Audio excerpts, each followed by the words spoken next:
संहिता 2023 की धारा 1 की उपधारा 5 के अनुसार संहिता किन परिस्थितियों में भारत के बाहर लागू होती है? हमारा सही आंसर है ऑप्शन डी, उपरोक्त सभी।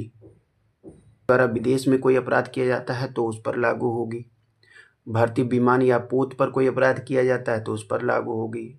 भारत में जो कंप्यूटर संसाधन है उस पर टारगेट करके यदि कोई अपराध किया जाता है तो ऐसी स्थितियों में भारतीय न्याय संहिता 2023 की धारा 1 की उपधारा 5 के अनुसार भारतीय न्याय संहिता लागू होगी। भारतीय न्याय संहिता 2023 की धारा 1 की उपधारा 6 के अनुसार किन विधियों पर इस संहिता का प्रभाव नहीं पड़ेगा? हमारा सही आंसर है ऑप्शन सी, ए एवं बी दोनों, यानी कि सैन्य विद्रोह और परित्याग से संबंधित कानून पर भारतीय न्याय संहिता लागू नहीं होगी। विशेष विधि या स्थानीय विधि पर जो है भारतीय न्याय संहिता लागू नहीं होगी। यदि कोई व्यक्ति भारत के बाहर अपराध करता है और वह भारत में पाया जाता है तो उसका विचारण कहाँ होगा?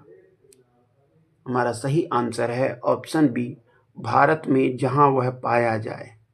भारतीय न्याय संहिता की धारा 2(4) के तहत कूटकरण के लिए क्या आवश्यक नहीं है? तो हमारा सही आंसर है ऑप्शन सी, नकल का पूरी तरह से ठीक होना।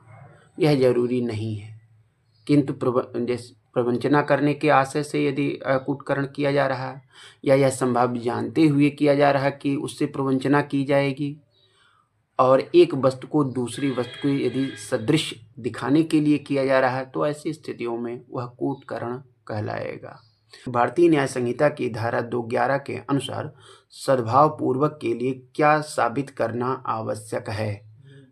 हमारा सही आंसर है ऑप्शन सी, सम्यक सतर्कता और सावधानी। यह क्वेश्चन है, अवैध शब्द उन सभी बातों पर लागू होता है जो अपराध हो, विधि द्वारा प्रसिद्ध हो, सिविल कार्यवाही के लिए आधार उत्पन्न करती हो। सही आंसर हो जाएगा ऑप्शन डी, उपरोक्त सभी।